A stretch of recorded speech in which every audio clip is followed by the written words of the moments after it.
अस्सलाम वालेकुम everyone, welcome to my YouTube channel Digital Kashmaila. आप लोगों के इतने लंबे लंबे लेक्चर गार्ड करके मेरा गला बिल्कुल दर्द कर रहा है इस वक्त, क्योंकि मैंने अभी अभी थोड़ी देर पहले 2-3 लेक्चर्स रिकॉर्ड किए हैं। तो ये लेक्चर्स इतने लेंथी हैं, ऊपर से इतने थ्योरी वाले हैं, दिमाग खराब होता है। खैर, आप लोगों ने डरना नहीं है। आप लोगों के लिए तो आसानी करने के लिए अपना दिमाग खराब करना पड़ता है। आप लोग बस सब्सक्राइब कर दिया करें, शेयर कर दिया करें, लाइक भी कर दिया करें। लेक्चर 8 देख लेते हैं हम। Prevalence of schizophrenia and counselling in cross cultural psychology. एक तो यहाँ पर अच्छी खबर ये है कि ये मिड टर्म का लास्ट लास्ट लेक्चर है। मिड टर्म में आपके 8 लेक्चर्स आएंगे। Prevalence of schizophrenia. अब ये सिजोफ्रेनिया डिजीज के बारे में बात होगी। इसके बारे में हम बहुत डिटेल से पढ़ भी चुके हैं। 1.5% जो पॉपुलेशन है पाकिस्तान की, वो इस बीमारी का शिकार है, जिसके अंदर मेल भी आते हैं, फीमेल्स भी आते हैं। और इसमें जो एज होती है वो 15 to 14 ईयर्स होती है। और 4 टाइप्स ऑफ सिजोफ्रेनिया इसमें शामिल होती है: catatonic, hebephrenic, paranoid and undifferentiated paranoid schizophrenia, जो कि सबसे ज्यादा पाई जाती है। अगर हम डिफाइन करें प्रेवलेंस ऑफ डिजीज को, प्रेवलेंस ऑफ डिजीज के किसी भी बीमारी के फैलाव को, कि बीमारी किस तरह से स्प्रेड करती है, तो हमारी स्टडी के मुताबिक जो लोकल डॉक्टर्स हैं उनका ये कहना है कि 6% जो सिजोफ्रेनिया के पेशेंट्स होते हैं वो सुसाइड कर लेते हैं, डिप्रेशन का शिकार होते हैं, उसके बाद सुसाइड कर लेते हैं, अपनी उम्मीदों को खो देते हैं कि वो दोबारा कभी रिकवर नहीं कर सकेंगे। जबकि 70% जो पॉपुलेशन है इन रूरल एरियाज की, वो डॉक्टर्स के पास कांटेक्ट ही नहीं करती, हॉस्पिटल्स ही नहीं आती, जिसकी वजह से प्रेवलेंस इन पाकिस्तान सोसाइटी में जो है वो किस तरह से असरअंदाज हो रही है। कि एक तो देहात के लोग हैं जो कि हॉस्पिटल्स में नहीं आते, उन्हें वहां पर सहूलियात भी ज्यादा मैसर नहीं होती। दूसरा, हमारे मुल्क में बरादरी सिस्टम बहुत पाया जाता है, जिससे हम सब बहुत तंग हैं। अच्छा, बरादरी सिस्टम है, नहीं भाई, मिलजुल कर रहने में इत्तेफाक है, हमें गलत बातों पे ना लगे। ड्यू टू बरादरी सिस्टम, बात क्या होने जा रही है जो कि आप सब लोग के दिल पे लगेगी। अच्छा, बरादरी सिस्टम में क्या होता है कि ज्यादातर जो इसमें मसाइल आते हैं वो कजन मैरिजेस में होते हैं। ठीक है, अपनी जब फैमिलीज के अंदर ही शादियां की जाती हैं, तो अगर किसी एक की पर्सन को ये सिजोफ्रेनिया की बीमारी होगी तो वो जीन से ट्रांसफर हो सकती है, जिसकी वजह से पाकिस्तान में इस बीमारी का जो फैलाव है वो ज्यादा होता है। There are some investigators who are more interested, जो कि ज्यादा इंटरेस्टेड थे जेनेटिकल और बायोलॉजिकल काज में। उन्होंने भी ये फिर्मली बिलीव किया कि सिजोफ्रेनिया जो है वो एक बायोलॉजिकल या बायोकेमिकल या न्यूरोसाइकोलॉजिकल फैक्टर है, जिसके अंदर बेस्ट थेरेपी सिजोफ्रेनिया की यही है कि ड्रग थेरेपी और इलेक्ट्रोकन्वल्सिव थेरेपीज का इस्तेमाल किया जाए। अब लार्ज नंबर ऑफ सिजोफ्रेनिया की मतलब होते हैं, उसके बाद उनका ट्रीटमेंट भी नहीं किया जाता मोस्टली का। लेकिन सिर्फ ये नहीं कि ट्रीटमेंट किया जाए, कुछ कुछ ऐसी भी जगह हैं जहाँ पर ट्रीटमेंट भी किया जाता है, उसके साथ साथ रिहेबिलिटेट भी किया जाता है, कि जब तक वो बंदा बिल्कुल रिकवर नहीं हो जाता उसे सोसाइटी में वापस नहीं भेजा जाता।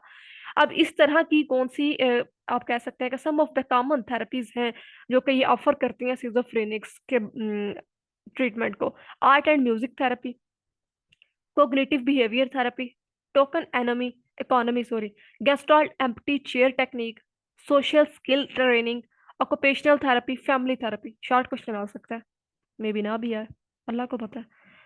अच्छा, why can't they recover?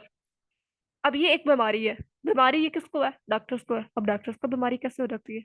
यार मुझे क्या हुआ मैं ध्यान से लेक्चर रिकॉर्ड करूं, मैं ज्यादा ज्यादा मस्ती से मार रही हूँ। अच्छा, why can't they recover? अब होता क्या है कि जो साइकेट्रिस्ट होते हैं, जो डॉक्टर्स होते हैं, उनमें अगर मोस्टली ये ख्याल करेंगे कि पेशेंट ठीक नहीं हो सकता, तो वो पेशेंट का ट्रीटमेंट नहीं कर पाएंगे। अब एक साइड तो ये होगी कि ये प्रॉब्लम साइकेट्रिस्ट के साथ हो सकता है, दूसरी तरफ पेशेंट भी बहुत सारे ऐसे होते हैं जिनको होप नहीं होती कि वो रिकवर हो पाएंगे। तो डॉक्टर्स की ये जिम्मेदारी है कि वो अपने पेशेंट को पूरी तरह से यकीन दिलाएं कि वो दोबारा रिकवर होंगे। और पेशेंट खुद, साइकेट्रिस्ट खुद भी अगर इस चीज पर यकीन रखेंगे कि वो इनका ट्रीटमेंट अच्छे से कर लेंगे और अपने पेशेंट को फुली रिकवर करेंगे, तो रिकवर होने के पेशेंट के चांसेस ज्यादा हो सकते हैं। 1957 में इस बारे में कार्ल मैनिग्नर ने यह लिखा था कि psychotherapy of schizophrenia is in my opinion as much in the mind of the observers as in the mind of the patient. We must change before he can change. He has long been incurable because we have been hopeless। और इन्होंने बताया कि psychotherapy एक treatment tool है। और उन्होंने कहा कि मैंने 48 साल 48 ईयर्स इस चीज का काम किए, और बड़ी कामयाबी मुझे अपनी फील्ड में मिली है। मैंने बहुत सारे पेशेंट्स का इलाज किया सिजोफ्रेनिया का, और वो रिकवर हुए, और बहुत सारे रिकवरी के रास्ते पर हैं। क्यों? क्योंकि मेरा माइंड इस तरह का था कि मैंने अपने पेशेंट्स को रिकवर करना है। अमेरिकन हॉस्पिटल्स में ऑलमोस्ट 55 to 70 पेशेंट जो हैं वो रिचार्ज होकर अपनी कम्युनिटी में वापस जा चुके हैं सिजोफ्रेनिया का। तो जिससे आपको इस चीज़ की होप होनी चाहिए कि कोई सिजोफ्रेनिया का पेशेंट है तो वो रिकवर हो सकता है। अब काउंसलिंग अक्रॉस कल्चर एक टॉपिक है जो इजी सा है, इसमें हम ज्यादा डिटेल में नहीं जाएंगे कि काउंसलिंग किस तरह से काम करती है कल्चर्स में। अब डिफरेंट इसकी चीजें हो सकती हैं। फर्स्ट के कल्चर एक ग्रुप ऑफ वे लाइफ है जो कि एक जनरेशन से दूसरी जनरेशन में होता है, ठीक है। किस तरह से खाना है, क्या पीना है, क्या ड्रेसेस हैं, क्या लैंग्वेज बोलनी है, क्या रिलीजन है, ये सारी चीजें आपका कल्चर आपको डिफाइन कर रहा होता है, और वो नस्ल दर नस्ल चलती जाती हैं, और बहुत माइनर ऐसी चेंजेस होती रहती हैं वक्त के साथ साथ। अब काउंसलिंग की जो मैंने बात की थी वो आ गया कि काउंसलिंग किस तरह से एक होलिस्टिक प्रोसेस है, जिसमें इसको 7 पार्ट्स में ब्रेक डाउन किया जाता है। द फर्स्ट इज के काउंसलर ऑफ अ पर्सन। आप किस तरह कोई एक पर्सन जो है वो काउंसलर अगर बनने जा रहा है, ठीक है, तो वो अपने रोल को किस तरह से परफॉर्म करेगा, क्या रिलेशनशिप बिल्ड करेगा किसी भी काउंसलिंग फील्ड में। उसके बाद किस तरह से जो डायग्नोस का प्रोसेस होता है जिसके अंदर आप किसी भी प्रॉब्लम को डायग्नोस करते हैं, डिटरमाइन करते हैं, एंड देन आप क्या करते हैं कि आप उसके लिए ट्रीटमेंट प्लान करते हैं कि क्या आपने डिजीज को डायग्नोस किया है तो उसके आपके नॉलेज के मुताबिक, या जो एक एक्यूरेट नॉलेज होता है उसके मुताबिक उसका क्या ट्रीटमेंट हो सकता है, किस ट्रीटमेंट्स में कितने ज्यादा पेशेंट के रिकवर होने के चांसेस हैं, उसको सिलेक्ट करते हैं और उस पर वो ट्रीटमेंट अप्लाई करते हैं। And then is intervention. Intervention एक प्रोसेस था जिसके अंदर क्लाइंट जो है वो, मतलब अगर वो क्या उसके रिजल्ट निकले हैं जो आपने उसके साथ ट्रीट किया था, ठीक है। Follow up refers to counsellors reviewing their work with clients. Follow up जो सिंपल के डॉक्टर सुबह रोज आके हॉस्पिटल्स में हाजिरी देते हैं कि जो उनके पेशेंट्स सालों कहने लगे, अल्लाह माफ करे, अल्लाह किसी को इतनी देर एडमिट ना रखे, हफ्तों एडमिट होते हैं, तो वो उनकी रोज की फाइल्स को चेक किया जाता है कि क्या पेशेंट की जिंदगी में बेहतरी आई है। पेमेंट फॉर सर्विसेज, अगर आपने सर्विसेज देनी है तो भाई पैसा तो होगा ना। कंक्लूजन्स, उसके बाद हम क्या देखेंगे, ये लेक्चर खत्म ही नहीं हो रहा। The making a culturally competent counsellor. भाई आप लोग भी हिम्मत हारे होंगे मुझे देख के मैं तंग आ गई, तो आप लोग याद कैसे करेंगे? परेशान नहीं होना, आप लोगों के लिए मैंने इतनी इतना इतना सर खपाया के नोट्स को हाईलाइट किया है, फिर आप लोगों को कंसेप्ट देने की कोशिश कर रही हूँ, वो भी इतने ज्यादा शॉर्ट वे में। उसके बाद वरना जो आप लोगों के एलएमएस पर लेक्चर हैं ना, जाकर ले लग पता जाए आप लोगों को ना, उसकी वीडियो है। ऊपर से वो पता नहीं क्या पढ़ाती हैं मैडम, पता नहीं क्या पढ़ाती हैं, वो सिर्फ इंग्लिश को रिपीट करती हैं जो ऊपर लिखा होता है, बंदा पूछे वो किसको पढ़नी नहीं आती। तो आप लोगों को मुझे इतनी उम्मीद है कि कंसेप्ट तो आप लोगों का जरूर क्लियर हो रहा होगा। बाकी आप लोगों को हाईलाइटेड नोट्स भी मिल जाएंगे। मैं ऐसा करूंगी कि लेक्चर नंबर 1 में जो मैंने इसका लेक्चर 1 अपलोड किया ना, उसमें मैं कमेंट में पिन कर दूंगी हैंड नोट्स। आप लोगों को ये नहीं कहूंगी कि अगर आप लोगों को हैंड नोट्स चाहिए तो मुझे ईमेल करें, हैंड नोट्स चाहिए तो मुझे व्हाट्सएप पे मेरे नंबर पे ये वो टम कहाँ फला तुम। अच्छा, मैं कमेंट में पिन कर दूंगी, वहां से आप लोग डायरेक्टली जाके इन्हीं हैंड आउट्स को, हाईलाइटेड हैंड आउट्स को पढ़ भी सकेंगे। ठीक है, इतना अच्छा सोचा है आप लोगों के लिए, और क्या करूँ अब मैं। फिर जब आप इनको हाईलाइटेड नोट्स से एमसीक्यूज याद कर लेना, कॉन्सेप्ट क्लियर होगा, खुद से जाके थ्योरी लिख सकोगे, इसको रीड भी कर लेना, तो मुझे लगता है अच्छा तैयारी हो जाएगी। यहाँ से देख लेते हैं, assessment of awareness needs. The first step of developing multi cultural competence की बात हो रही है कि जो डिफरेंट कल्चर्स में क्या कम्पिटेंसीज होती हैं, क्या डिफरेंसेस होती हैं, वो तो हम सब पढ़ते आ ही रहे हैं। क्या कल्चरल अवेयरनेस नीड्स भी होती हैं। पैटरसन ने डिस्क्राइब की है 10 स्पेसिफिक एग्जांपल्स ऑफ कल्चरल के बारे में, कि किस तरह से पर्सन जो है वो मैयर करता है according to same hypothetical normal standard of behaviour को। उसके बाद individualism is presume to be more appropriate than collectivist. Individualism को वो कह रहे हैं कि वो ज्यादा अप्रोप्रिएट होता है, कि उससे आजादी होती है, अपने फैसले खुद कर सकता है। Professional boundaries are narrowly defined and interdisciplinary cooperation is discourage. Professional boundaries जो होंगी उसकी निस्बत जो इंटरडिसिप्लिनरी कॉपरेशन होती है उसको डिस्करेज किया जाता है। साइकोलॉजिकल हेल्थ डिस्क्राइब करती है लो कॉन्टेक्स्ट को। Dependency is always consider to be undesirable, कोई भी किसी पर डिपेंड होना नहीं चाहता। A person support system is not normally considered relevant to analysis of that person psychological health. Only linear cause effect thinking is accepted as scientific and appropriate. The individual is usually are always accepted to adjust to fit the system.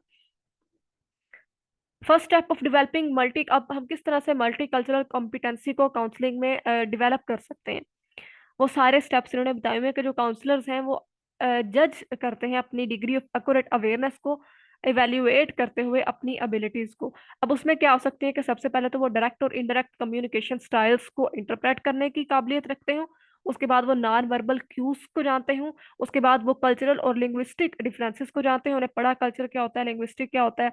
उसके बाद उसके ability to articulate elements of individuals own culture, appreciate करें multi cultural education को भी, और इतनी काबिलियत रखते हो कि वो कल्चरल के ग्रुप्स के दरमियान जो रिलेशनशिप होते हैं उनको रिकॉग्नाइज कर सके। Ability to accurately distinguish good from bad, क्या सही है क्या गलत है, कल्चर्स में क्या चीज ठीक हो रही है, क्या चीज नहीं ठीक हो रही। Aware of your own stress limits, और अपना भी थोड़ा बहुत पता हो। When working with members of other culture, जब दूसरे कल्चर के साथ आप काम कर रहे हो तो आपको उन कल्चर्स के बारे में पता होना चाहिए। आप इसी तरह की ही कुछ असेसमेंट्स नीचे भी बताई हुई हैं, बिल्कुल इजी हैं, आप लोग पढ़ लीजिएगा समझ आ जाएंगी।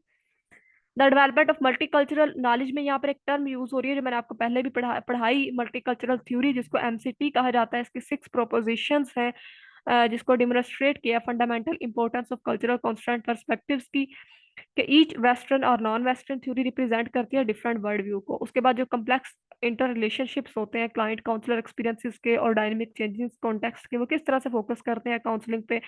काउंसलिंग या क्लाइंट्स होते हैं वो किस तरह से कल्चरल आइडेंटिटी को इन्फ्लुएंस करते हैं, द अल्टीमेट गोल क्या होता है कल्चरल सेंट्रिड अप्रोच का, ये सारी चीजें।